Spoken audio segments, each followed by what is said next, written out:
하나님 주님의 은혜 가운데에 이 4부 예배를 하나님께 드리게 하시니 감사드립니다.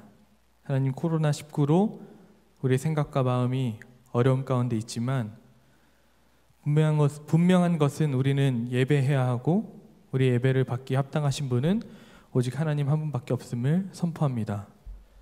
하나님, 이 시간 가운데 우리의 마음과 생각과 시선을 주님께 올려드리오니 홀로 영광 받아주시고 주님이 어지러운 때에, 혼란의 때에 하나님의 그 높으신 뜻을 우리 가운데 밝히 보여 주시옵소서. 다시 한번 주님께 감사 영광 올려드리며 가장케 하신 예수 그리스도 이름으로 기도드렸습니다. 아멘.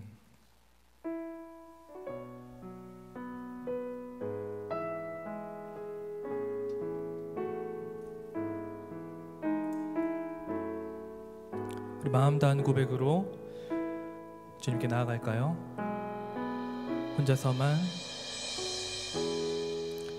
혼자서만 세상을 사는 듯이 주가 멀어 보이기만 할 때 우리는 바라보아야 하네. 우리에게 오셨던 그 주님을. 우리 한 번 더. 혼자서만 세상을 사는 듯이 주가 멀어 보이기만 할 때 우리는 바라보아야 하네. 우리에게 오셨던 그 주님을. 주님이 우리의 아픈 마음을 아시네. 가까이서 우리의 아픔에 공감하시네. 우리 가운데 찾아오셨던 그 주님이 우리의 모든 상황에 공감하시네. 우리 한 번 더 부를까요? 혼자서만 세상을 사는 듯이 주가 멀어 보이기만 할 때 우리는 바라보아야 하네. 우리에게 오셨던 그 주님을. 주님이 우리의 아픈 마음을 아시네. 가까이서 우리의 아픔에 공감하시네. 우리 가운데 찾아오셨던 그 주님이 우리의 모든 삶 공감. 우리 한 번 더. 주님이 우리의 아픈 마음을 아시네. 아픔에 공감하시네. 우리 가운데 찾아오셨던 그 주님이 우리의 모든 상황에 공감하시네.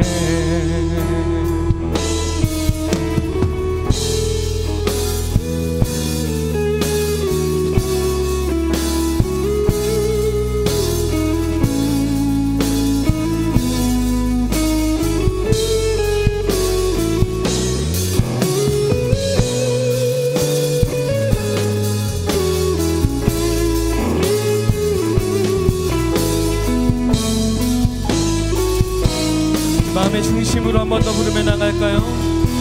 주님이 우리의 아픈 마음을 아시네. 가까이서 우리의 아픔을 공감하시네. 우리 가운데 찾아오셨 오셨던 그 주님이 우리의 모든 상황에 그 마음의 중심 다해 한 번 더 주님이 우리의 아픔만을 아시네 가까이서 우리의 아픔에 공감하시네 우리 가운데 찾아오셨던 그 주님이 우리의 모든 삶 우리 감사의 고백으로 한 번 더 고백하며 나갈까요? 주님이 우리의 아픔만을 아시네 가까이서 우리의 아픔에 공감하시네 우리 가운데 찾아오셨던 그 주님이 우리의 모든 상황에 공감하시네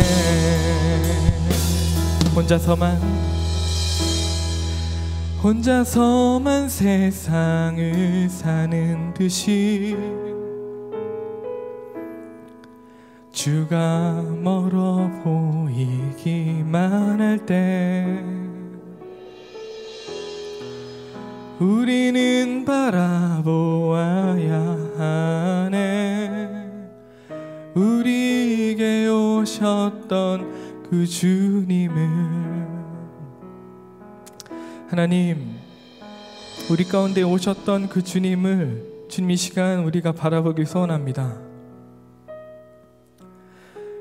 하나님 우리가 지금 처한 이 상황과 환경을 세상 사람들이 우리를 보는 그 시선을 하나님 우리가 다 어떻게 알고 우리가 다 어떻게 이해하겠습니까? 하나님 우리의 이 아픈 마음을 누가 공감하겠습니까? 하나님 이 시간 가운데 위로의 영을 더하여 주셔서 우리가 분명히 나아가야 할 그 방향을 알게 하여 주시고 이 상황 가운데 하나님께서 원하고자 하시는 그 분명하고 선한 뜻을 우리가 속히 밝히 알 수 있도록 인도하여 주옵소서. 하나님 우리가 청년의 때에 우리가 우리의 생각을 내려놓으며 주님 알기에 힘쓰길 소원합니다. 주님의 모든 것들은 헛되고 헛된 것이오니 오직 주님의 그 영광만을 바라보며 쫓아가는 그 의의 길로 가는 우리가 될 수 있도록 우리 청년들 될 수 있도록 인도하여 주옵소서. 다시 한번 감사 영광 올려드립니다. 가장 귀하신 예수 그리스도 이름으로 기도드렸습니다. 아멘.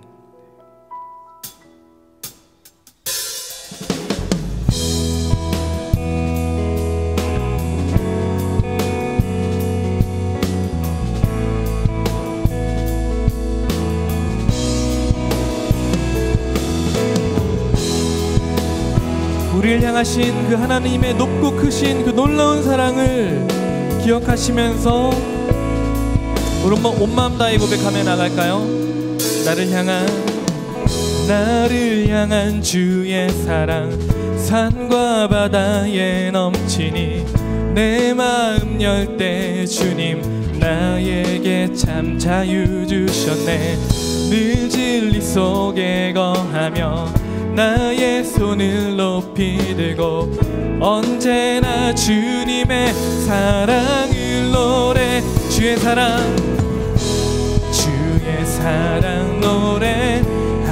노래하리라 영원토록 노래하리라 주의 사랑 노래하리라 영원토록 노래 우리 한 번 더 나를 향한 주의 사랑 산과 바다에 넘치니 내 마음 열 때 주님 나에게 참 자유 주셨네. 늘 진리 속에 거하며 나의 손을 높이 들고 언제나 주님의 사랑을 노래하 주의 사랑 노래하리라 영원토록 노래하리라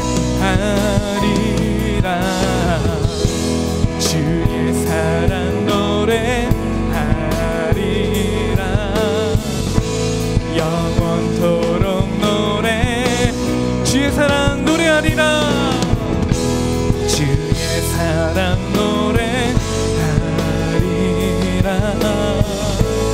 영원토록 노래하리라 주의 사랑 노래하리라 영원토록 온 마음 다해 내가 춤을 출 때 내가 춤을 출 때 다 비웃겠지만 그들도 주 알게 되면 함께 기뻐 주 우리 한 번 더 선포할까요? 내가 춤을 출 때 내가 춤을 출 때 비웃겠지만 그들도 주 알게 되면 함께 기뻐 춤을 추게 되리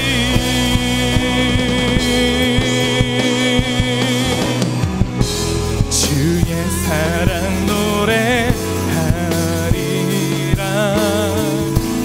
영원토록 노래하리라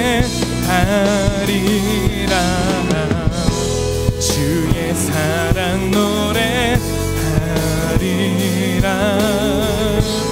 영원토록 노래 주의 사랑 노래하리라 주의 사랑 노래하리라 영원토록 노래하리라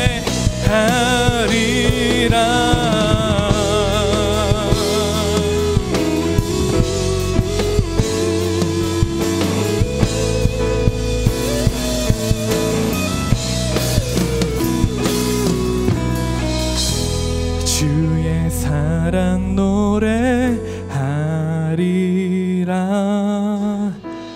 영원토록 노래하리라 주의 사랑 노래하리라 영원토록 노래하리 우리를 향하신 그 놀라운 사랑 앞에 감사의 영광의 박수로 나가십시다. 아멘. 주님 홀로 영광 받아 주시옵소서. 아멘.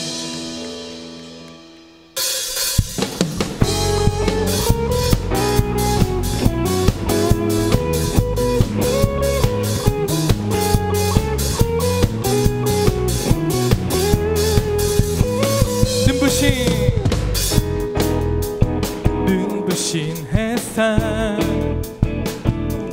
저 하늘 넘어 내게 주어진 주님의 사랑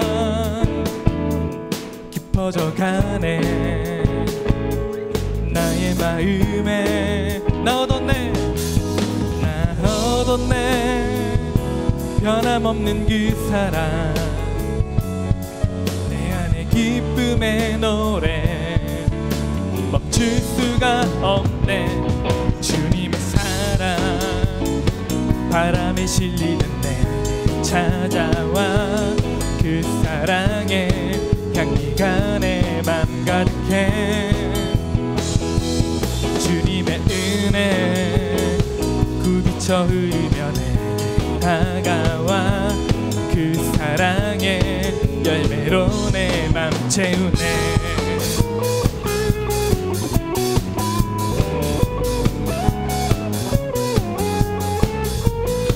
우리 한 번 더 선포하며 나갈까요?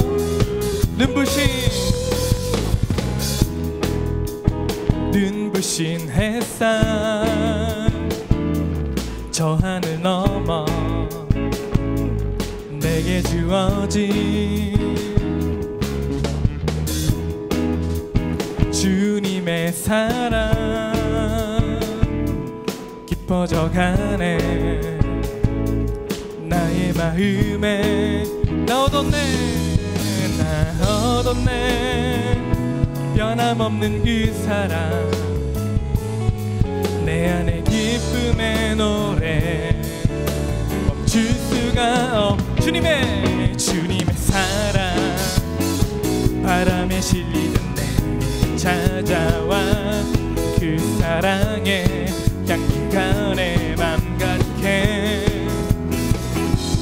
주님의 은혜 굽이쳐 흐르며 내 다가와 그 사랑에 열매로 내. 우리 한 번 더. 주님의 사랑, 주님의 사랑, 바람에 실리는 내 찾아와 그 사랑에 향기가 내 맘 가득해.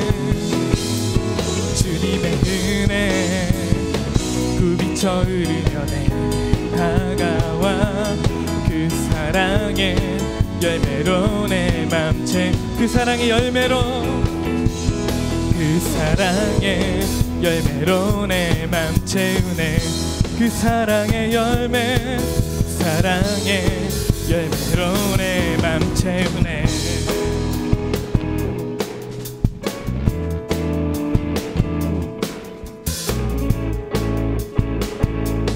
주님의 사랑, 우리 주님께 영광의 박수로 우리 향하신 그 놀라운 사랑에 감사와 영광 올려드립니다. 아멘.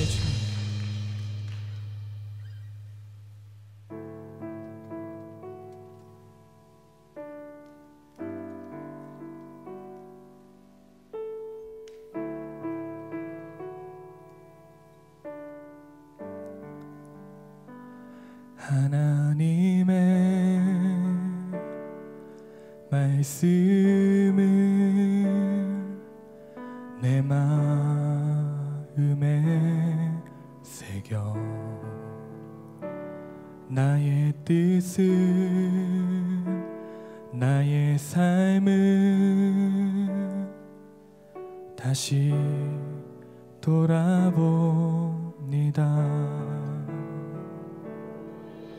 복 있는 사람은 악인의 꾀를 쫓지 않고 죄인의 길에 서지 아니하며 오만한 자의 자리에 앉지 아니하고 주의 말씀을 주야로 즐거워하는도다.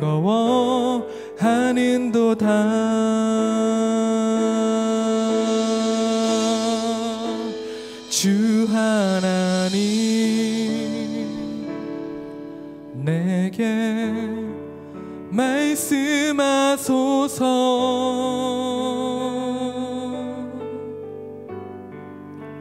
주의 말씀 듣기 나 원합니다.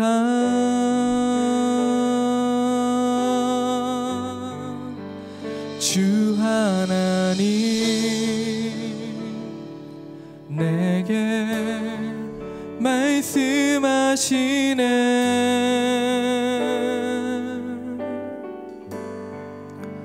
주님의 뜻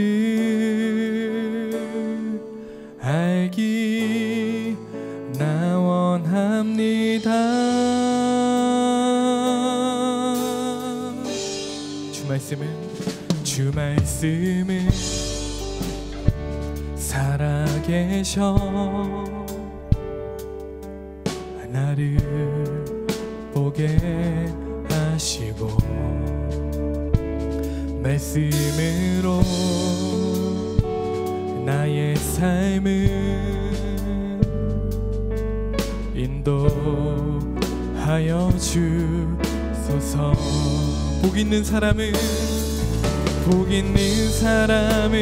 악인의 꾀를 쫓지 않고 죄인의 길에 서지 아니하며 오만한 자의 자리에 앉지 아니하고 주의 말씀을 주야로 즐거워하는도다. 주 하나님, 주 하나님, 내게 말씀하소서.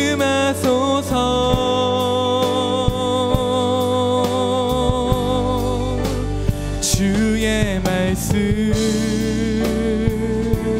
듣기 나 원합니다.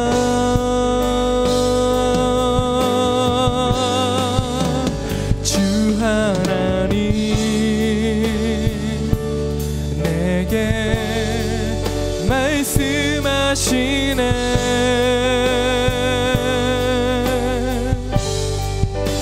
주님의 뜻 알기 나원. 우리 마음의 중심을 다해 우리 한 번만 더 선포하며 나갈까요?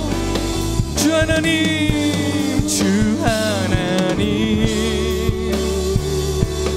내게 말씀하소서.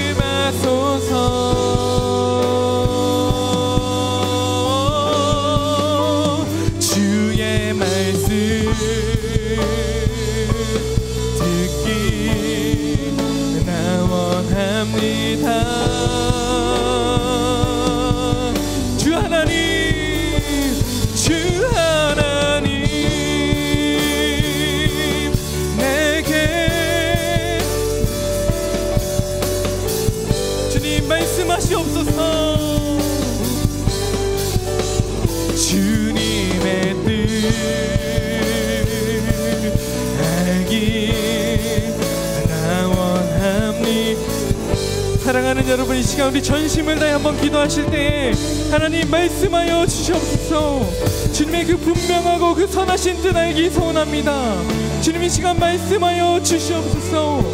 주님의 종이 듣겠나이다라는 믿음을 가지고 우리 주님의 이름 한 번만 부르시면서 나가시겠습니다. 기도하시겠습니다. 주여, 하나님 이 시간 말씀하여 주시옵소서. 그 분명하고 선하신 그 놀라운 주님, 우리의 사람의 생각으로 형언할 수 없는 그 하나님의 그 뜻을 말씀하여 주시옵소서.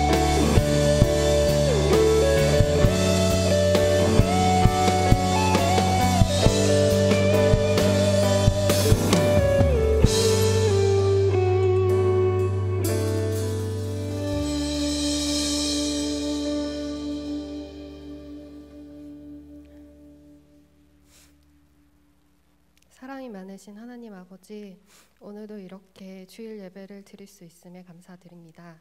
한 주간의 삶을 돌아볼 때 저희들이 믿는 자들로서 부끄러운 순간은 없었는지 돌아보게 됩니다. 주님, 저희는 코로나19 사태로 인해 하루하루의 삶이 너무나 버겁습니다.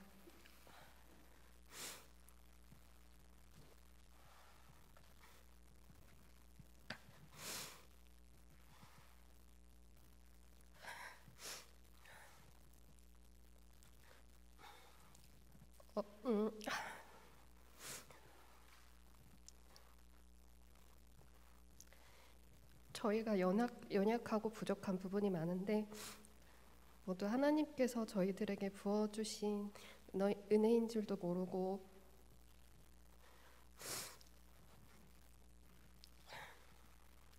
너무 당연한 일상을 살아왔던 것 같습니다. 지금 삶을 순간순간 저희들의 인낯이 낱낱이 드러나고 맨몸으로 선 것처럼 주님 앞에 너무 부끄럽습니다. 예배를 통해 주시는 은혜와 감격이 얼마나 감사했는지 깨닫습니다. 아버지, 한편으로 저희가 코로나 핑계를 대고 예배를 못 드린다는 핑계로 주님을 멀리하고 기도하지 않은 거 아닌지 회개하고 돌아보게 됩니다. 삶 속에서 말씀과 기도로 살아낼 수 있는 저희들이 될 수 있도록 붙들어 주시기 기도드립니다. 아버지,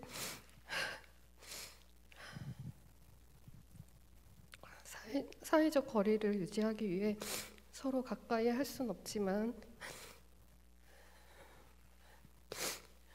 함께 중보하고 사랑할 수 있는 창공 공동체가 될 수 있도록, 나아가 서로 위로하고 배려하는 공동체가 될 수 있도록 기도합니다. 코로나가 언제 끝날지 기약은 없지만 하나 되는 창공 안에서 기쁨과 활력이 살아나 믿지 않는 자들에게도 빛과 소금처럼 선한 영향력을 끼칠 수 있는 각 사람이 될 수 있도록 직장 안에서 삶에서 주님 인도하여 주세요. 오늘 말씀을 전하시는 이동환 전도사님의 입술을 통해 생명의 말씀과 진리의 말씀을 듣고 마음밭에 새겨지는 귀한 시간을 허락해 주시고, 또 한 주간을 살아가는 원동력이 될 수 있도록 역사하여 주시옵소서. 이 모든 말씀 살아 역사하시는 예수 그리스도의 이름으로 기도드렸습니다. 아멘.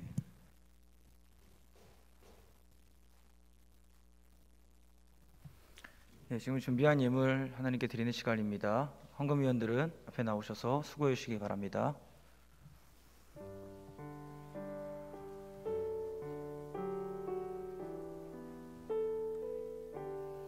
창원대교회는 정부에서 권고하는 교회 7대 예방수칙을 준수하며 예배를 드리고 있습니다. 7가지의 방역 지침에 대해서 주보를 참고해 주시고 원활한 예배가 진행될 수 있도록 모든 우리 예배에 참여하시는 성도님들, 우리 청년들, 청소년들 협조를 부탁드리도록 하겠습니다. 주일 예배 안내입니다. 주일 예배는 현장 예배와 인터넷 생중계 예배를 병행하고 있습니다. 유튜브에 들어가시면 창원대교회 예배를 실시간으로 보실 수 있습니다. 코로나19 감염 예방을 위해 본당 외 모든 부속실을 닫습니다. 예배를 마친 후에는 안내위원회 지시에 따라 퇴장하여 주시기 바랍니다. 주중 예배 안내입니다. 새벽 예배는 내일 20일부터 본당에서 현장 예배로 진행되고, 수요 예배와 금요 비전 기도회는 4월 29일부터 본당에서 현장 예배로 진행합니다. 부활절 감사헌금 봉투를 오늘까지 주보에 삽지합니다. 부활절 감사헌금의 일부는 월세를 못 내는 어려운 교회와 이웃에게 전달됩니다. 청소년부 광고입니다. 우리 큐티와 티스푼 함께 참여해 주셔서 오늘 하루 동행하신 하나님의 은적을 발견하시기 바랍니다. 매주 금요일 창창교리 영상에 발송됩니다. 영상을 통해 우리의 삶을 이끌어 가시는 하나님의 동행하심을 발견합시다. 우리 창공 소식 알려드립니다. 우리 경기도 방역 지침에 따라 제한적 인원만 오프라인 예배에 참여할 수 있습니다. 사부 예배에 140명 정도 인원이 참여할 수 있는데요. 현재는 청년 50명, 청소년부 50명, 그리고 일반 성도 40명 이렇게 저희가 어느 정도 제한을 두고 있습니다. 그런데 실제로는 우리 성도님들이 잘 안 오세요. 그래서 지금 영상으로 예배를 드리고 있는 우리 청년들, 청소년들, 이 자리에 나와 계신 분들 계속해서 아무튼 우리가 방역 지침을 준수하면서 예배를 드리는 것은, 또 예배를 계속해서 우리의 중심에 세우는 것은 신자의 당연한 도리입니다. 이것은 선택이 아니고 어떻게 보면 우리의 책임이며 의무라고 할 수 있습니다. 이 자리에 계신 분들과 우리 가정에서 그리고 각자 계신 자리에서 예배하시는 우리 모든 성도님들, 청년들, 청소년들, 예배에 더 아직 인원들이 나올 수 있습니다. 함께 이 오프라인 예배에 참여해 주셔서 우리가 교회 사회의 공공성을 지켜가되 이 교회의 공동체성을 잊지 않는 그런 의식 있는 기독인들로 세워져 갈 수 있기를 바랍니다. 우리 참여 신청은 카카오톡 채널 창원대교회 창공에서 4월 26일 예배 참여 사전조사 포스트에 이번 주와 동일하게 댓글로 참여 의사를 표시해 주면 감사하겠습니다. 부탁을 좀 드리고 싶은 것은 일찍 신청해 주세요. 내가 예배를 오고 싶은 마음이 있으신 분들 일찍 해주시고, 오늘 우리 준혁이 같은 경우는 1시간 전에 신청을 했는데 잘했어요. 진짜 잘했어요. 세 번째 중요한 소식입니다. 창공의 보온기, 온기였는데 보온병 약간 아니고요, 보온기로 바뀌었습니다. 뭐죠? 보이는 온라인 기도회. 왜 이렇게 돼 있냐면요, 아까 광고 말씀드린 대로 우리 교회적으로 주중 예배 기도회가 이제 온오프라인으로 병행하여서 4월 마지막 주부터 드려집니다. 이에 따라 우리 창공 자체적으로 모이던 온라인 기도회는 돌아온 목요일로 마무리하고, 우리 청년들도 주중 예배에 기도를 정말 하고 싶고 함께 이 예배의 말씀을 듣기 원하시면 주중 공적 예배와 기도회에 참여하셔서 교회가 지향하고 있는 신앙의 방향성에 동참해 주시면 좋겠습니다. 그래서 이번 돌아오는 목요일이 우리 창공 일단 온라인 기도회는 시즌 종료입니다. 아무도 안 아쉬워해요. 네. 시즌 종료면은 시즌 2가 있을 수 있잖아요. 네, 좀 기대해 주시고, 일단은 그래서 우리 폰의 찬양팀과 함께 유튜브로 중계를 하려고 해요. 그래서 우리 창원대교회 유튜브 채널 여러분 지금 구독하셨는데 유튜브를 통해서 8시 반부터 10시까지 진행하도록 하겠습니다. 많은 참여 부탁드리고 이후에는 4월 마지막 주부터는 우리 교회 주중 공적 예배와 기도에 참여해 주시면 좋겠습니다. 드린 예물 헌물 위해서 기도하고 이렇게 말씀 듣는 시간 갖도록 하겠습니다. 기도합시다. 고마우신 하나님 아버지, 오늘도 이 주일 우리의 시간과 젊음, 생명을 구별하여 주님께 올려드리며 예배로 나아갑니다. 사부 예배에 함께하는 우리 사랑하는 청소년들과 우리 청년들 그리고 모든 성도님들, 주께서 주신 예배를 사모하는 마음 때문에 또한 성령께서 인도하여 주셨기 때문에 우리가 오늘도 이 자리에 있는 줄 믿습니다. 우리가 오늘 하루의 은혜를 귀히 여기게 하시고 어제의 은혜로 오늘을 살아갈 수 없고 오늘 받은 은혜가 내일 나의 삶을 지탱해 주지 않는다는 사실을 늘 우리의 삶 속에서 기억하게 하여 주셔서 날마다 주님과 동행하며 날마다 주의 은혜를 받기를 힘쓸 수 있는 여기 모인 모든 주의 백성들, 사랑하는 주의 자녀들 될 수 있도록 성령 하나님 인도하여 주옵소서. 드린 예물에 우리의 믿음과 소망, 사랑을 담았습니다. 이 드린 예물처럼 우리의 생명과 젊음도 젊은 때부터 주님께 드려지게 하시고 이 예물이 쓰이는 곳마다 하나님 나라의 아름다우심이 선포되며 확장되어질 수 있도록 주께서 이 예물로 역사하여 주옵소서. 이제 귀한 전도사님의 말씀을 듣습니다. 주의 말씀을 증거하시는 전도사님에게 담대함과 성령 충만을 허락하시고 듣는 우리 모두가 아멘으로 화답하며 이 한 주간을 승리하며 살아갈 수 있는 생명의 양식 되도록 인도하여 주옵소서. 예배의 시종을 우리 주님께 의탁하옵고 예수님의 이름으로 기도합니다. 아멘. 이제 이동환 전사님 나오셔서 성경 봉독해 주시고 복음의 메시지라는 제목으로 하나님 말씀 증거해 주시겠습니다. 네, 감사합니다. 오늘 우리에게 주시는 하나님의 말씀 함께 보겠습니다. 누가복음 4장 16절부터 21절까지 말씀 함께 찾아보겠습니다. 오늘 우리에게 주신 하나님의 말씀은 누가복음 4장 16절부터 21절까지 말씀입니다. 네, 제가 한 절 여러분 한 절 교독하도록 하겠습니다. 먼저 읽겠습니다. 예수께서 그 자라나신 곳 나사렛에 이르사 안식일에 늘 하시던 대로 회당에 들어가사 성경을 읽으려고 서심해 책을 펴서 이렇게 기록된 데를 찾으시니 곧 주의 성령이 내게 임하셨으니 이는 가난한 자에게 복음을 전하게 하시려고 내게 기름을 부으시고 나를 보내사 포로된 자에게 자유를 눈먼 자에게 다시 보게 함을 전파하며 눌린 자에게 자유롭게 하고 주의 은혜의 해를 전파하게 하려 하심이라 하였더라. 책을 덮어 그 맡은 자에게 주시고 앉으시니 회당에 있는 자들이 다 주목하여 보더라. 같이 읽겠습니다. 이에 예수께서 그들에게 말씀하시되 이 글이 우리 오늘 너희 귀에 응하였느니라 하시니 아멘. 참 이렇게 오프라인으로 얼굴을 마주하면서 설교하는 게 오랜만이라서 긴장이 많이 됩니다. 얼굴을 마주한다고 생각을 하고 있었는데 다시 생각해보니까 마스크를 마주하고 있네요. 편안하게 들으시면 되겠습니다. 오늘 우리가 마주하고 있는 이 본문 말씀은요, 복음의 메시지가 담기어져 있습니다. 포로된 자가 자유케 되고 눈먼 자가 다시 보게 되고 또 눌린 자가 자유케 된다라고 하는 이 복음의 메시지, 예수님께서 우리에게 행하신 놀라운 역사가 오늘 누가복음 이 4장 18절 말씀에 그대로 녹아있다라는 것입니다. 그렇게 복음을 맞은 자의 삶 가운데는 여러 가지 변화들이 일어났는데요, 어떤 변화들이 일어났냐면은 우리는 성경에서 그러한 예들을 많이 찾아볼 수 있습니다. 사울이라는 사람은 예수를 박해했던 자인데 복음을 맞아들이자 이제 예수 그리스도를 증거하는 자가 되어졌고, 물고기를 낚는 어부였던 베드로는 복음을 받아들이자 사람을 낚아 구원에 이르게 하는 그런 사명자의 삶을 살게 되어졌습니다. 이뿐만 아니라 빌립과 야고보, 또 요한과 안드레, 중풍병자와 나사로, 그리고 옥을 지키던 로마 군병과 루디아, 이루 다 말할 수 없을 만큼 수많은 사람들이 예수 그리스도의 복음을 들었고 그 복음으로 인해서 놀라운 변화로 나아갔다라는 것입니다. 그리고 그들은 그러한 복음으로 인해서 감격했고요, 그러한 복음으로 인해서 기뻐하며 살았습니다. 그 복음 속에 있는 평안과 희락을 누리며 살았다는 것입니다. 때로는 그 복음 덕분에 열정을 얻었고, 때로는 그 복음 덕분에 사명을 얻었고, 때로는 그 복음 덕분에 비전을 받으며 그렇게 살아갔다는 것입니다.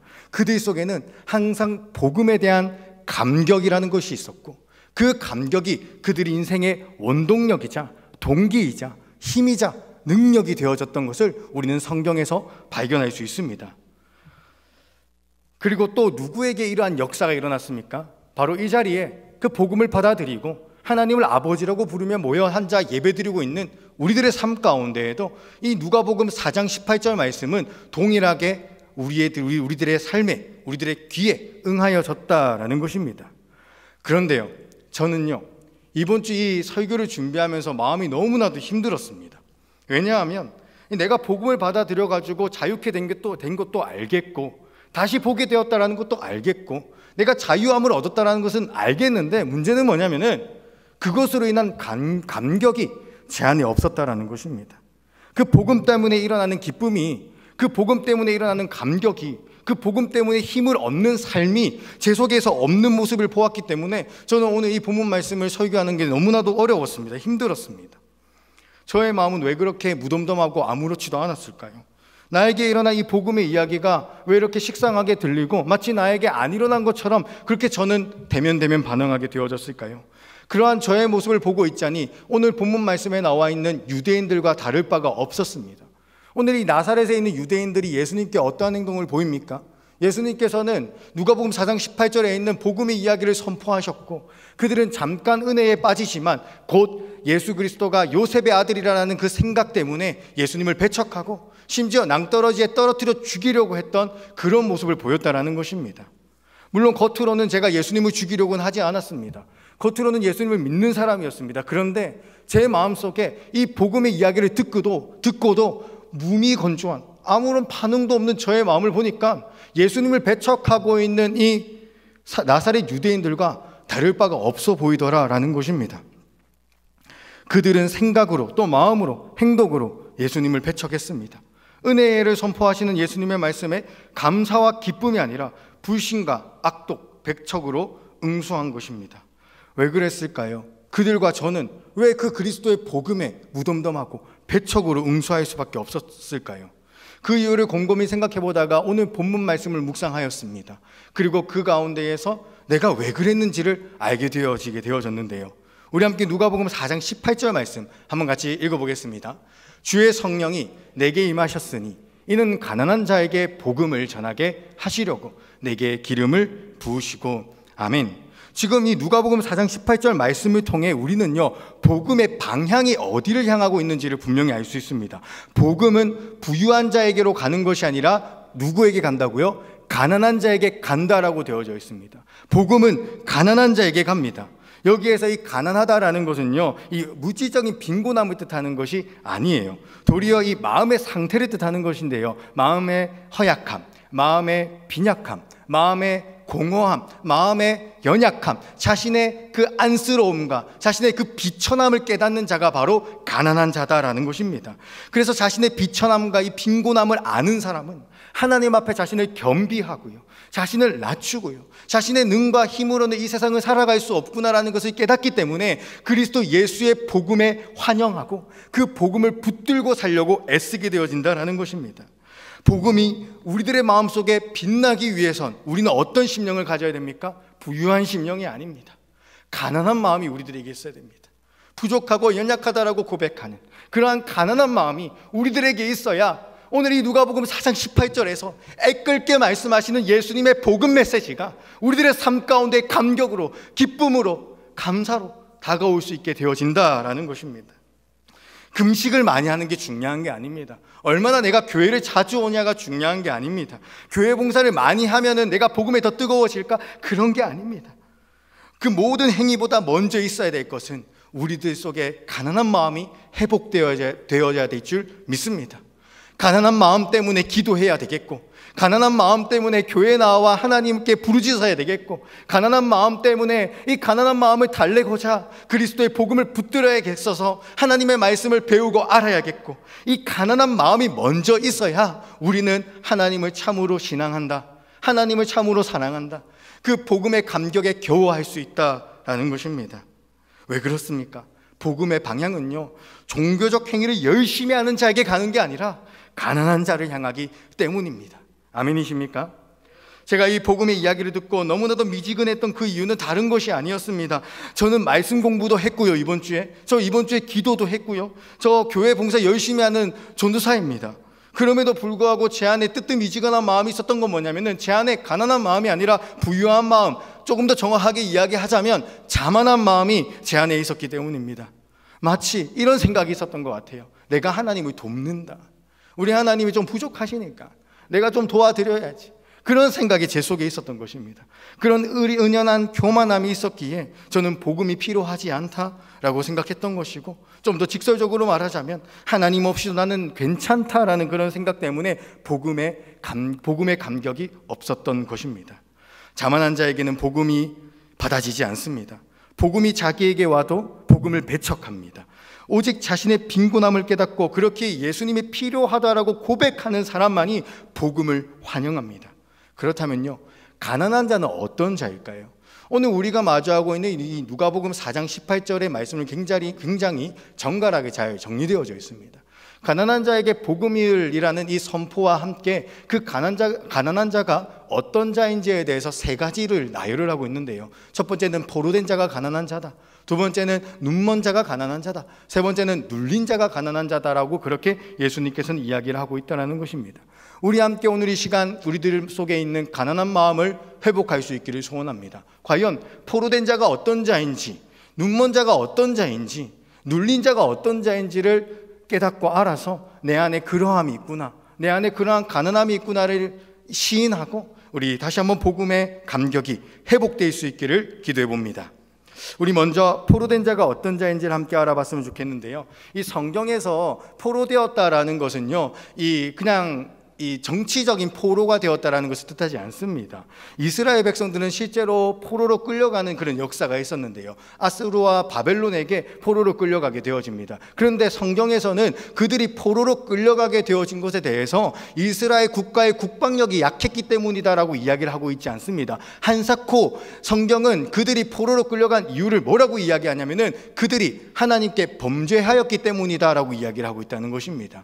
하나님의 말씀에 순종해야 되는데 순종하지 않았기 때문에, 하나님의 도를 따르며 하나님의 가치를 가지고 살아가야 되는데 그것을 저버렸기 때문에, 하나님 외에는 다른 신을 섬기면 안 됐었는데 이방 우상을 섬겼기 때문에 그러한 범죄함들의 결과로서 포로가 되어졌다는 것입니다. 그래서요, 성경에서 이 포로된 자라는 뜻은요, 죄에 갇힌 자, 죄에 사로잡힌 자라는 그런 의미가 있다라는 것이죠.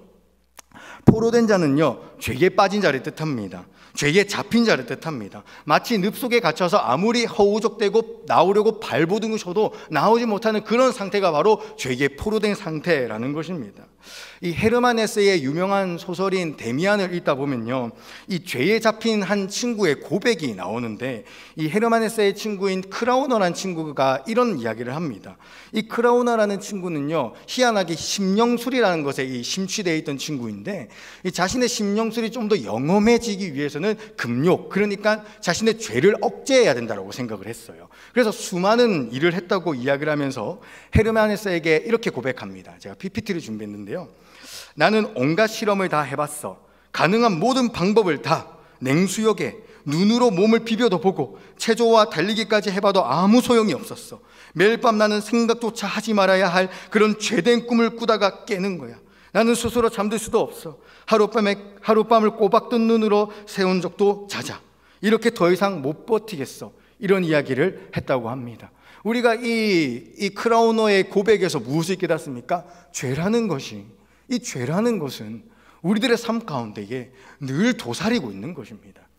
잠깐만 방심했다가 한다면은 그 죄가 갑자기 일어나는 것이 우리 죄된 본성을 가진 사람들의 본성이라는 것이죠. 크라우너뿐만 아니라 이 종교개혁자 루터 또한 이런 고백을 했는데요. 종교개혁자 루터가 어떤 사람입니까? 이 종교개혁을 단행한 대단한 사람이지 않습니까? 근데 그가 사제로서 마땅히 금욕을 하기 위해서 애를 썼던 적이 있다고 합니다. 금욕하기 위해서, 그러니까 자신의 이 죄성을 다 꺾어버리기 위해서 자신의 몸을 채찍으로도 때려보고 냉수 마찰도 해보고 다 해봤는데 도저히 그걸 잊을 수가 없다라고 스스로 고백을 하고 있습니다. 이 존 스토트라는 목사님은요, 이 영국에 정말 유명하시고 또 신령하다라고 생각되어지는 그런 설교자이신데요, 이 대단한 설교자인 존 스토트 목사님도 한 설교에서 고백을 하시기를 뭐라고 이야기하시냐면, 우리의 죄성이 얼마나 지독하냐면 나는 이 단상에서 설교를 마치고 내려와 단 5분 내로 또 다른 죄를 생각할 것이다 라고 이야기를 했다고 합니다. 사도 바울은요, 자기 스스로 안에 있는, 자기 내면 속에 있는 이 죄된 본성을 발견하고는 뭐라고 고백합니까? 내가 죄인 중에 괴수라라고 고백을 합니다. 괴수가 뭡니까? 수많은 죄인 중 가운데 내가 가장 극악무도한 죄인이다라고 고백을 하는 것입니다. 괴물과 같은 죄인이라고 스스로를 고백했다라는 것입니다. 사랑하는 창원대교회 성도님들, 우리들의 삶 가운데는 늘 죄가 도사리고 있습니다. 이거는 실화입니다. 이거는 실제적인 거예요. 지금도 우리들의 생각 속에, 지금도 우리의 마음 속에는 죄가 도사리고 있고 그 죄가 우리를 엄습해오고 있다는 것입니다. 우리는 왜 그리스도의 복음을 붙잡지 않을까요? 어쩌면 내가 죄에 포로된 자라는 것을 인정하지 않기 때문에, 단 한순간만 방심해도 죄가 엄습한다라는 것을 잊고 살기 때문이지 않습니까? 아니, 어쩌면 이미 너무나도 우리들의 삶 가운데에 죄가 많이 일어났고 그것을 어쩔 수 없다라고 타협해버려서 아유, 이 죄 정도는 이게 죄야, 이렇게 이야기를 하며 죄가 죄인지도 모르고 살기 때문에 우리는 복음이 필요 없다라고 생각하는 것이지 않겠습니까? 내 안에 날마다 죄성이 솟구침을 염두하며 살아가는 사람들은요, 그 죄 때문에 두려워하고 무서워하며 그렇기 때문에 늘 의지하고 피합니다. 누구에게요? 예수님께 말입니다. 복음으로 말입니다. 바로 내 안에 여전히 죄가 있기 때문에 나는 예수님 없으면 살 수가 없어요. 내 안에 죄가 솟아날 때마다 주님, 내 안에 또 죄가 삽니다. 주님, 나를 구원해 주소서. 우리 안에 있는 이 죄성을 늘 마주할 때마다 예수님의 이름을 붙들고 그리스도의 십자가를 바라보고 그리스도의 은혜를 간구하는 것, 그게 바로 우리들의 삶이 되어지는 것입니다. 그저 오늘 이 시간 우리가 깨닫기를 간절히 기도하는 건 뭐냐면요, 우리 안에 죄성이 있다라는 것이죠. 이것은 분명히 있으며 지금도 이 잠재된 코로나보다 더 무섭게 우리들 내면 속에서 들끓고 있는 현실이라는 것입니다. 그리고 예수 그리스도의 복음이 무엇입니까? 그렇게 죄에 포로된 우리에게 자유를 준다라고 이야기를 하고 있습니다. 자유가 무엇인가요? 우리는 이 자유를 좀 오해하는 경향이 있습니다. 마치 죄가 아주 사라져버린다라고 생각을 하는데요, 그렇지 않습니다. 여기 이 죄에서부터 자유한다라는 것은 노예에서 자유민이 되는 것과 같은 이치입니다. 노예는 어떻습니까? 주인이 하라고 하면 그냥 다 해야 됩니다. 우리가 죄의 노예, 죄의 포로가 되어져 있을 때는 죄가 시키는 대로 다 했어야 됐습니다. 아니, 죄가 시키는 게 죄인 것도 모르고 그냥 그렇게 살았습니다. 그런데 우리가 그리스도 예수를 믿어서 자유함을 얻게 되어지면 어떤 역사가 일어납니까? 죄가 우리들의 마음속에, 우리들의 생각 속에, 우리들의 입술 속에 주저앉으려고 할 때 이게 안 돼, 이건 죄야, 이건 해서는 안 돼라는 그런 의지가 생긴 것 아니겠습니까? 이게 바로 예수님께서 우리에게 주신 자유, 의지의 자유, 죄에게 그냥 쉽게 굴복하는 것이 아니라 죄에 맞대항하여 싸울 수 있게 되어진 의지의 자유, 이것이 예수님께서 우리에게 주신 자유라는 것입니다. 히브리서 12장에는 우리에게 이렇게 이야기를 합니다. 너희들이 죄와 싸우되 피 흘리기까지 싸우지 아니하고. 사랑하는 창원대교회 성도님들, 우리 죄에 그냥 너무 쉽게 지지 않기를 소원합니다. 그냥 죄, 이거 늘 있는 거, 이거 어쩔 수 없어 덮어두는 것이 아니라 작은 죄라도 우리들의 삶 가운데 다가올 때에 그리스도 예수의 믿음과 그 은혜를 의지하여서 피 흘리기까지 대항하고 끝까지 싸울 수 있기를 소원합니다. 넘어지겠죠? 또 죄 지을 겁니다. 그런데 쉽게 넘어지지 말자고요. 아무렇지도 않게 넘어지지 말자고요. 죄가 죄인 것을 분명히 깨달아서 그 죄에 피 흘리기까지 대항하며 나아가는 우리가 될 수 있기를 간절히 기도합니다. 아멘이십니까? 두 번째 복음의 메시지가 무엇인가요? 눈먼 자가 다시 보게 되어진다라고 이야기를 합니다. 눈먼 자가 뭐냐면요, 여기에서 눈멀었다라는 것은 단순히 시각적으로 바라보지 못하는 그런 거라는 것이 아닙니다. 여러분, 우리가 무언가를 보기 위해서 꼭 필요한 게 무엇이죠? 다들 이제 온라인 강의를 열심히 듣고 계실 텐데 우리 친구들 과학을 들었다고 한다면 아마 답을 이야기할 수 있을 겁니다. 무언가를 바라보기 위해서 가장 필요한 것. 방금 뭐라고 하셨는데 잘 안 들려. 뭐라고요? 눈이요. 그렇죠. 눈 보기 위해서 눈이 필요하죠. 생각보다 굉장히 다른 답이 나와서 당황스럽진 않지만 당황스럽네요. 빛이 필요하죠. 우리는 빛에 반사된 걸 이렇게 인식하지 않습니까? 문과 나오셨어요? 네, 역시 저도 문과 출신인데 그 마음 이해합니다. 빛이 필요합니다. 눈먼 자라는 건 뭐냐면 빛을 인식하지 못한 자라는 거예요. 근데 빛은 성경에서 하나님의 임재를 뜻하거든요. 그러니까 눈먼 자는 무엇입니까? 하나님의 임재를 모르는 사람, 하나님의 존재를 경험하지 못하는 사람, 하나님께 영적으로 어두워진 사람을 눈먼 자라고 이야기를 합니다. 그런데 이 영적으로 어둡다라는 말이 굉장히 좀 애매모호합니다. 추상적이고요. 그렇지 않습니까? 교회에서도 굉장히 많이 이렇게 쓰는 말인데 저도 가끔씩 우리 친구들에게 씁니다. 너희들 참 영적으로 눈이 어둡다. 이렇게 잘생긴 전도사님을 보고 저 애들이 만나려고 안 할 거야 라고 여기 지금 해놓고 왔는데 안 할 수가 없었네요. 죄송합니다. 영적으로 눈이 떠야 돼요, 친구들. 어디까지 했지? 영적으로 어두운 상태. 이게 뭐냐면 하나님을 인지하지 못하고 하나님을 바라보지 못하는 건데, 이게 굉장히 추상적인 말이라 가지고 좀 애매하다라는 것이죠. 조금 더 쉽게 풀어서 이야기한다면은 눈이 멀었다라는 것은요, 무언가를 바라보고 그것을 해석하는 틀이 잘못되었다라는 것입니다. 무언가를 인지는 하는데 그것을 이 머릿속에 담아내는 해석의 틀이 잘못된 것이 바로 이 눈먼 자라는 것이죠. 그렇게 잘못 해석해서 제대로 분별하지 못하는 상태가 바로 영적으로 어두운 상태라는 것입니다. 우리는요, 돈의 눈이 멀어 사랑을 놓치고, 사랑의 눈이 멀어 합리적인 생각을 못하고, 게임의 눈이 멀어 중요한 일을 뒷전하고요, 쾌락의 눈이 멀어 시간을 허비하고, 유튜브의 눈이 멀어 성경을 보지 않고, 먹을 것에 눈이 멀어 살이 찝니다. 다 제 얘기네요. 그러니 눈이 멀었다라는 것은 어떠한 것에 과도한 집착으로 인해서, 시선 끌림으로 인해서 무언가를 제대로 바라보고 제대로 사고하지 못하는 객관성을 놓친 상태가 바로 눈먼 상태라는 것입니다. 우리가 마주한 오늘 본문의 말씀에도요, 그렇게 해석학적으로 잘못되어진 눈먼 자들이 나타나고 있습니다. 누구입니까? 바로 유대인들입니다.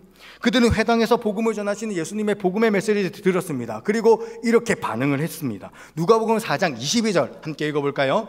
그들이 다 그를 증언하고 그 입으로 나오는 바 은혜로운 말을 놀랍게 여겨 이르되. 여기까지만 읽어보겠습니다.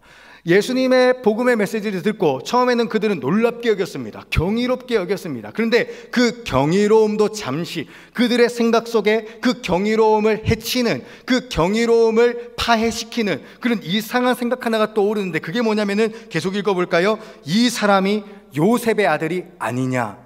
그러니까 그들은 예수님에 대한 경이로움을 느꼈는데 그 경이로움이 사라졌던 이유가 무엇입니까? 그들의 생각 속에 있던 편견 때문이었습니다. 어떤 편견입니까? 저 예수는 옆 동네 그 요셉이라고 하는 그 집에 사는 그 아들 아니냐, 그냥 우리 동네 그 꼬맹이 아니냐. 이 생각의 시선 끌림으로 인해서 예수 그리스도가 메시아라는 것을 온전히 인식하지 못하고 있는 게 오늘 유대인들이 보여주는 눈먼 자의 모습이라는 것입니다. 편견, 이건 정말 우리들의 삶 가운데 무서운 것이죠. 4.15 총선이 지나오면서 정치적 관심이 정말 뜨거워졌었습니다. 설교 시간에 정치적인 이야기를 하는 게 좋지도 않고 또 식견도 없지만 관찰한 바가 있어서 하나 이야기를 하자면요, 어떤 정당을 지지하고를 막론하고 교회를 다니시는 기독교인들 중에서 때로는 정치적 이념이 말씀보다 더 우선시 되어서는 정치적인 편견에 따라 성경을 보고 정치적인 편견에 따라 예수님의 뜻을 파악하려고 하시는 분들이 있습니다. 이거 굉장히 잘못된 것입니다. 또 우리는 또 어떤 그 편견이 있었습니까? 아마 저를 만나기 전까지는 그런 편견들이 있었을 것 같은데요. 부산 사람들은 다 사납다. 그런데 이제 저를 만나시면 아시겠지만, 우리 친구들 다 알고 있겠지만, 이렇게 온순한 양이 어디 있습니까? 그렇죠? 다 편견이라는 것이죠. 사람은 누구나 편견을 가진 존재입니다. 편견이 있어야 살아가고, 편견이 있어야 무언가를 해석해내며 그렇게 자신의 신념을 만들어가는 존재들이 바로 사람이라는 것입니다. 편견에 따라 자신의 가치, 자신의 증거, 자신의 해석적인 틀을 만들고 신념을 만들어서 거기에 잣대질하는 게 바로 사람들의 인생이라는 것입니다. 편견에 대한 명언을 찾다가 이런 말이 있더라고요. 만일 우리가 아침에 일어났는데 모든 사람이 동일한 인종, 신념 및 피부색의 사람이란 사실을 발견한다면 우리는 정오까지 편견을 갖기 위한 또 다른 이유를 찾을 것이다. 조지 에이큰. 이 명언에서 이야기하고자 하는 바가 무엇입니까? 사람은 편견 없이 살 수가 없다는 것입니다. 사람은 누구나 다 편견을 가지고 있다는 것입니다. 누구나 다 편견을 가지고 있기 때문에 누구나 다 해석적 틀이 잘못되어져 있고, 그렇기 때문에 모두가 다 눈먼 자라는 것입니다. 나는 중립적이야 라고 이야기하시는 분들이 있을 건데, 그 중립이라는 기준 또한 편견일 겁니다. 우리는 다 그렇게 눈먼 자입니다. 우리들 마음 가운데에 하나님께서 성령을 보내셔서 믿음을 주시지 않으셨다고 한다면, 예수는 그냥 이스라엘의 한 선지자, 예수는 그냥 어떤 이 사회적 전복을 꿈꾸다가 죽어버린 정치적 지도자 정도로 우리는 받아들이게 되어졌을 겁니다. 그러나 너무나도 감사한 게 무엇입니까? 우리들의 마음 가운데 주의 성령이 보내졌고, 그 믿음으로 말미암아 이 편견 덩어리였던 우리가 하나님의 은혜로 온전하게 예수를 그리스도라고 부르고 있다라는 것입니다. 그래서 예수님께서 이렇게 눈먼 자들에게 주시는 두 번째 복음이 무엇인가요? 눈먼 자가 다시 보게 되어진다라고 이야기를 합니다. 여기서 이 다시 보게 된다라는 것은 헬라어로 바꾸어 보니까 아나블레포인데, 이 아나라는 이 전치사는요, 두 가지 의미가 있습니다. 하나는 다시라는 의미, 어게인이라는 의미가 있는가 하면, 또 하나는 위로부터라는 의미가 있습니다. 그러니까 예수님께서 다시 보게 한다는 것이 어떤 의미입니까? 위로부터 보게 한다는 거예요. 조금 더 풀어 이야기하자면은, 우리들의 마음 가운데 믿음이 부어지면, 성령께서 찾아오시면 복음을 받아들이게 되어지는데, 그 복음이 무엇을 우리들에게 선물해 준다고요? 하늘의 시각으로 이 땅을 바라볼 수 있게 해준다라는 것입니다. 땅의 시각이 아니라, 내 편견에 따라가 아니라, 내 상황에 따라가 아니라, 내가 살아왔던 시대에 따라, 내가 살아왔던 인생에 따라 상황을 바라보는 것이 아니라 하늘의 시각으로, 하나님의 관점으로 이 세상을 바라보고, 나를 바라보고, 이웃을 바라볼 수 있게 되어진다는 것입니다. 하나님의 마음이 어디 있습니까? 하나님의 관점이 어디 있습니까? 바로 이 성경 말씀 속에 있지 않습니까? 믿음을 가진 사람들은 이 성경 말씀이 깨우쳐지기 시작합니다. 이 성경 속에 있는 하나님의 뜻이 무엇인지를 발견하게 되고, 그것에 경이로움을 느낍니다. 그리고 그 이 성경 속에 있는 하나님의 가치, 하나님의 세계관, 하나님의 도가 곧 나의 견해, 나의 신념이 되어져서 하나님의 관점으로 세상을 보고, 하나님의 관점으로 나를 해석하고, 하나님의 관점으로 내 옆에 있는 친구와 이웃을 해석하게 되어진다는 것입니다. 그게 바로 예수님께서 우리에게 주신 두 번째 복음, 다시 보게 함, 아나블레포라는 것이죠. 사랑하는 창원대교회 성도님들, 우리들의 삶 가운데에 내 편견은 사라지고 하나님의 관점만이 남을 수 있기를 간절히 기도합니다. 하나님의 마음으로 세상을 보고, 나를 보고, 이웃을 바라볼 수 있는, 그래서 소망을 얻고 위로와 격려를 얻으며 나아가는 우리가 될 수 있기를 간절히 기도합니다. 마지막으로요, 복음은요, 눌린 자에게 향한다라는 것이죠. 이 눌린 자라고 한다면은 어떤 무거운 무게에 이렇게 눌린다라는 이미지를 이렇게 떠오르는데, 사실 이 눌린다라는 이미지는 무게로 누른다라는 그런 것보다도 깨어졌다라는 의미가 더 강한 단어입니다. 어떤 단어요? 깨어졌다라는 의미 말입니다. 그러니까 이 눌린 자는 심적으로, 육신적으로 깨어진 자를 뜻하는 것이죠. 깨어지다라는 게 깨우치다가 아니라 브레이크, 부서진 자를 뜻합니다. 육신적인 깨어짐이라고 한다면 우리는 누구나 다 늙어가고 있고, 누구나 다 어디 한 군데가 좋지 않지요. 요즘 이제 배주 목사님께서도 조깅을 하시고, 저도 요즘 조깅을 하는데 자꾸 살이 쪄가지고 하는데, 참 이 몸이 많이 깨어졌어요. 이 도가니가 이게 아파가지고 요즘 조깅하는 것도 쉽지가 않더라고요. 사람은 다 늙어가고 육신은 깨어가는 연약한 질그릇과 같은 존재라는 것이죠. 근데 육신만 연약합니까? 우리들의 마음은 또 얼마나 깨어져 있습니까? 우리는 심적으로도 깨어져 있는 자다라는 것입니다. 심신의 깨어짐, 이것을 우리는 상처라고 하고, 이 상처가 덧나면 트라우마로 발전하게 되어지더라고요. 사람은 누구나 다 상처를 받습니다. 그래서 트라우마를 가지고 살아가고요, 이 트라우마는 우리들에게 어떻게 작용되어집니까? 부자연스럽게 하지 않습니까? 트라우마가 있는 사람과 대화하다 보면 좀 부자연스럽습니다. 트라우마에 대한 이야기를 하다 보면 뭔가 불안해합니다. 얼굴이 붉어지기도 하고 괜히 좀 낯뜨거워지죠. 사람은 누구나 다 상처를 가지고 있고, 그 상처가 골마 트라우마라는 걸 가지고 있는데, 없다고 이야기할 수 있는 분이 없으실 겁니다. 근데 이 트라우마는 우리를 너무나도 부자연스럽게 하고 우리를 너무나도 위축하게 만든다라는 것입니다. 그래서 오늘 본문 말씀에 예수님께서 어떤 복음을 선포하십니까? 눌린 자에게 자유를 이라고 하십니다. 여기서 이 자유를요, 헬라어로 쭉 펼쳐서 보니까 단순히 자유가 아니라 자유롭게 걷게 한다라는 의미가 있더라고요. 그러니까 부자연스러운 이 행동이 자연스럽게 되어지는 것, 그게 예수님께서 우리에게 주신 세 번째 복음의 메시지다라는 것입니다. 저도 트라우마가 있습니다. 이 형에 대한 트라우마인데요. 저희 형은요, 제 형은 좀 남들과는 좀 다르게 특별합니다.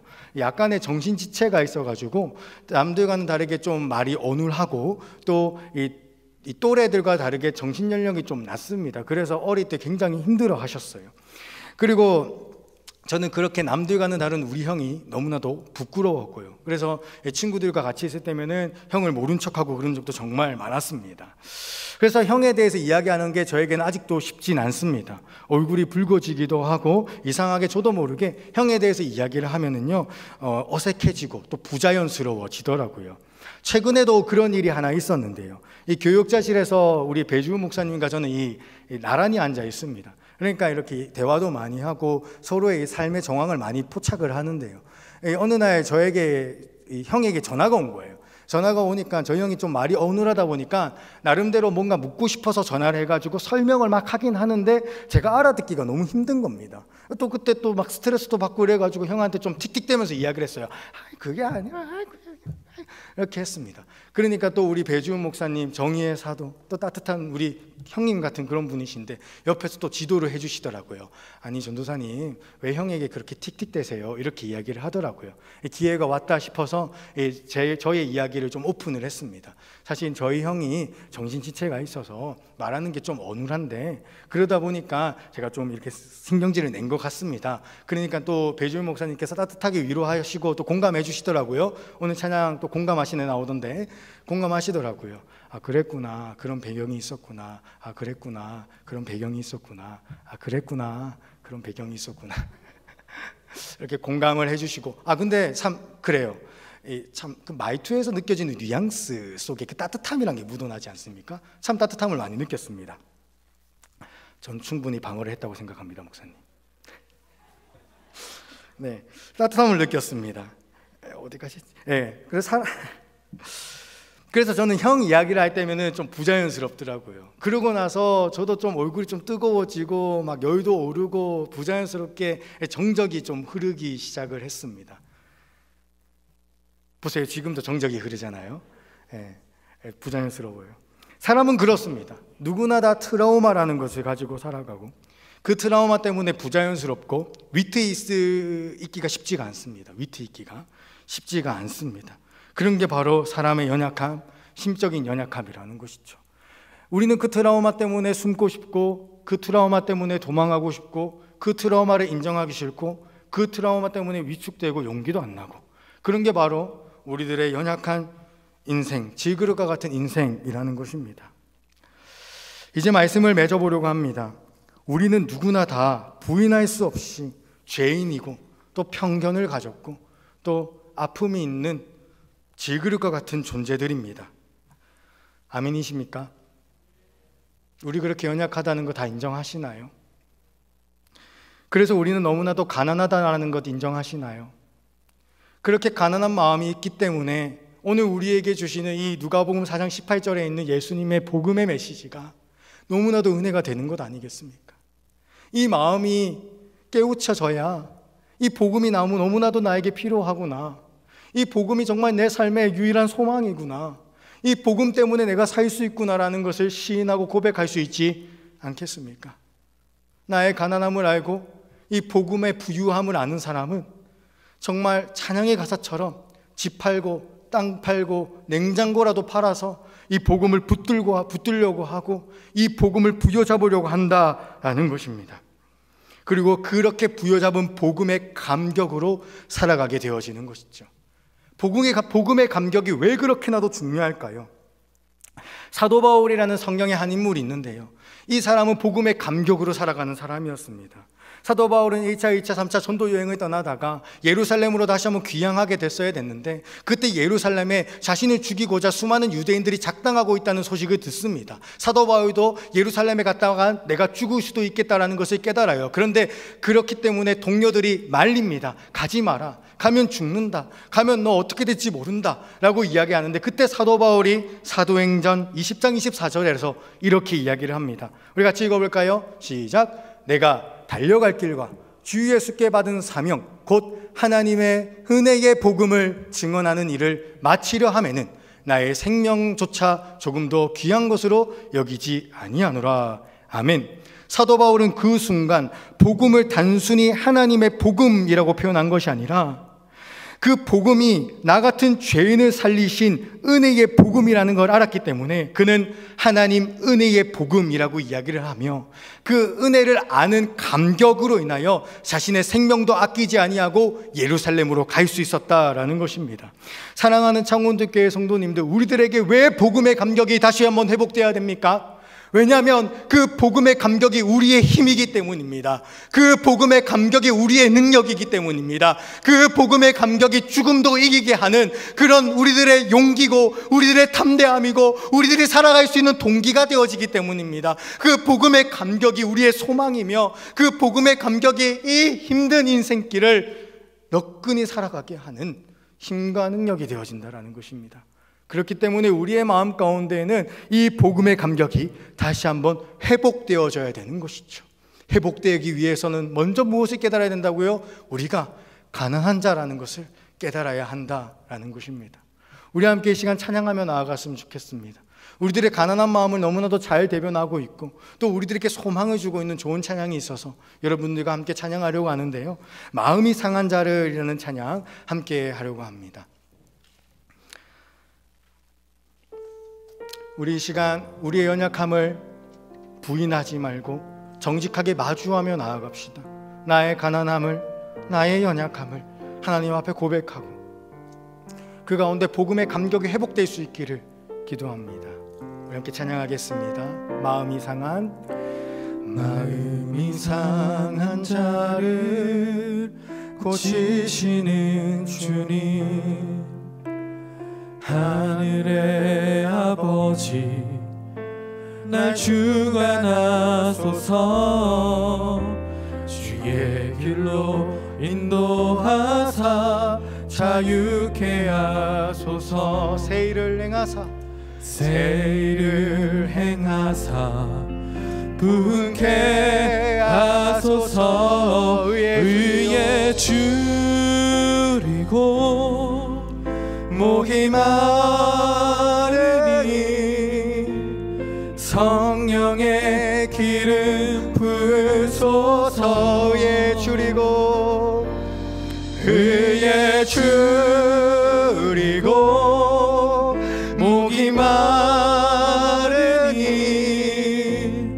내 잔을 채워 주소서. 다시 한번 1절 고백하겠습니다. 마음이 상한 자를 고치시는 주님, 하늘의 아버지 날 주관하소서. 주의 길로 인도하사 자유케 하소서. 새 일을 행하사 부흥케 하소서. 의에 줄이고 목이 마르니 성령의 기름 부으소서. 의에 줄이고 목이 마르니 내 잔을 채워 주소서. 우리 2절 합시다. 성령으로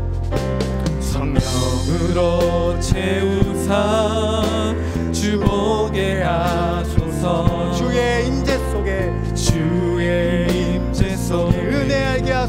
은혜 알게 하소서. 주 뜻대로 살아가리 세상 끝날까지. 나를 잊으시고 새날 열어주소서.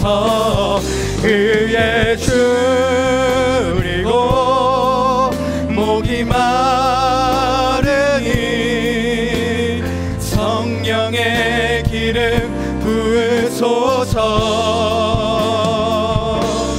의에 줄이고 목이 마르니 내 잔을. 우리 다시 한번 더 가난한 마음으로 고백합니다. 의에 줄이고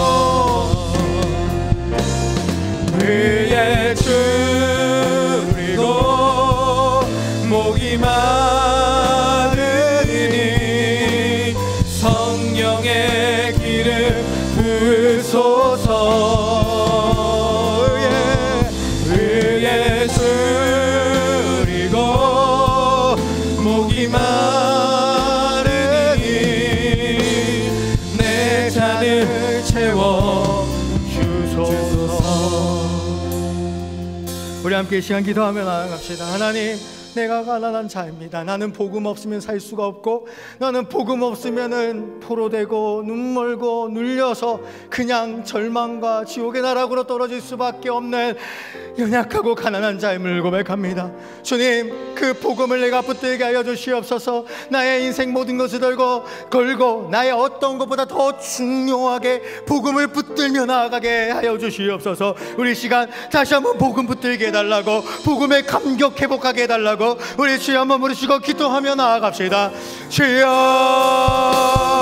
의에 줄이고 내가 복음을 붙들며 복음을 의지하며 나아갈 수 있기를 간절히 소원합니다.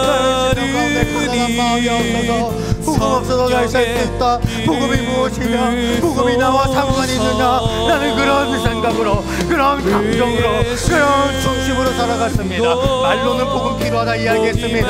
말로는 복음 없으면 살 수 없습니다 고백했습니다. 입술로는 노래로는 찬양했습니다. 그러나 내 마음의 중심에, 내 마음의 심령 깊숙한 곳에서는 하나님 없어도 괜찮다, 복음 없어도 잘 살 수 있다라고 생각했던 교만한 나의 생각을 고백하는 주님, 우리들의 마음 가운데 이제는 가난한 마음 회복되게 하여 주옵소서. 내 안에 죄가 도사리고 있는 건가, 내 안에 편견 때문에 타인의 상처를 주는 건가, 내 안에 눌렸던 상처되고 깨어진 것이 있다는 건가. 아버지, 그리하여 나에게는 복음이 없으면 살 수 없다는 것을 아버지 늘 깨달으며 나아가고, 그 복음의 감격의 능력으로, 그 복음의 감격의 힘으로 살아갈 수 있도록 주님 은혜를 다하여 주시옵소서.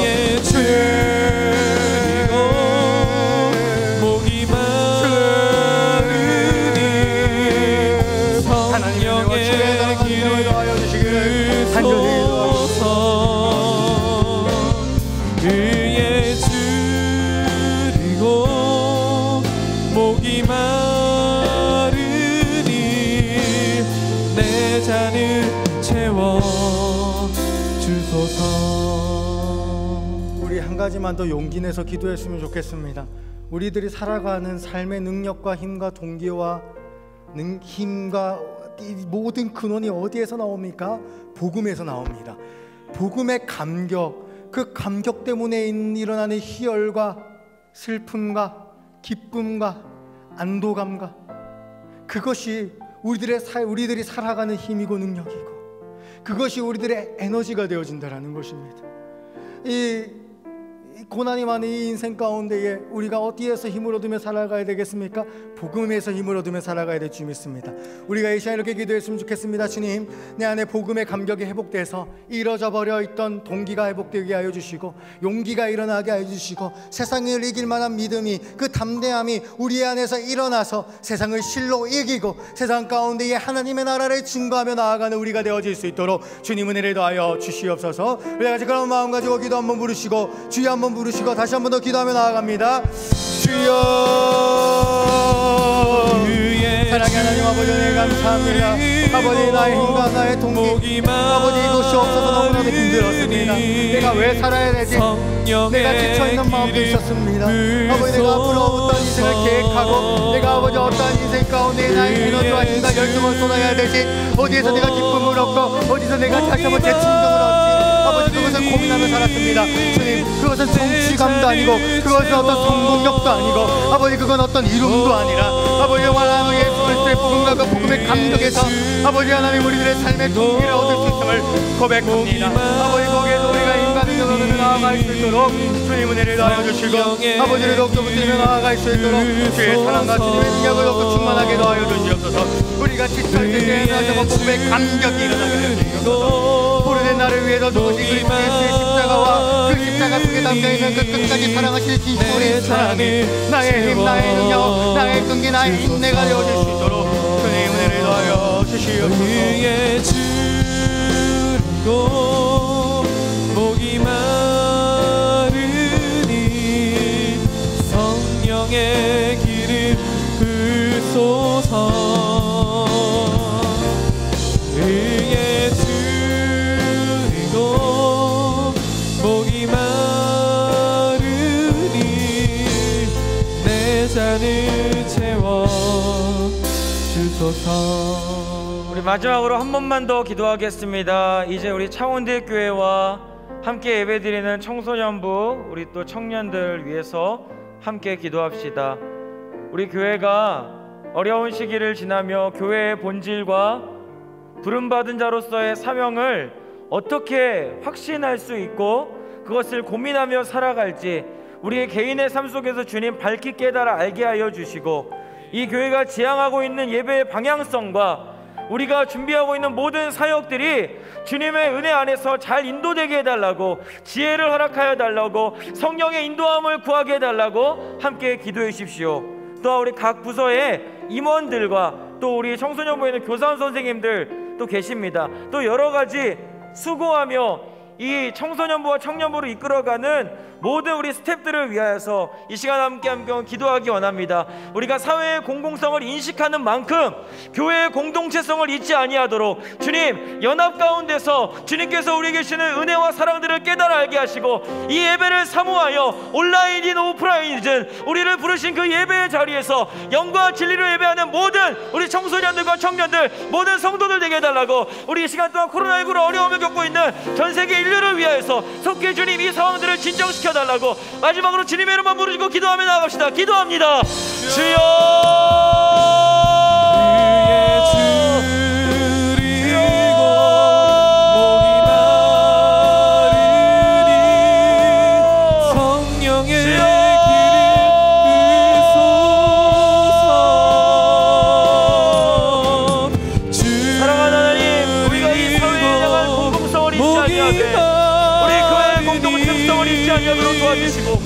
예배를 대할 때에 제 말씀을 대할 때 영광과 진리로 임하는 우리의 삶이 될 수 있도록 인도하여 주옵소서.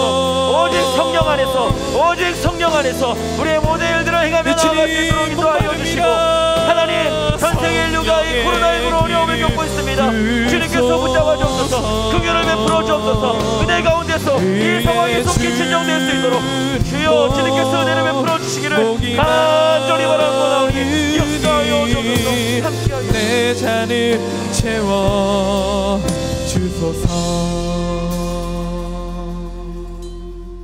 지금은 우리 주 예수 그리스도의 은혜와 하나님 아버지의 다함없는 사랑하심과 성령 하나님의 감화감동 교통 역사 인도하시는 은혜가 포로된 자에게, 눈먼 자에게, 엉뚱인 자에게 은혜와 사랑, 자유를 허락하시는 새로운 인생을 살게 하시는 주 예수 그리스도의 권세 아래, 통치 아래, 그분의 인도하심 아래 살아가기로 다시 한번 결심하고, 그 복음의 감격을 가지고 이 한 주간을 우리의 인생을 경영하기로 다짐하고 결심하는 여기 모인 모든 주의 백성들, 사랑하는 자녀들 머리 위에, 우리의 창원대교회 위에 이제로부터 영원토록 함께 있을지어다.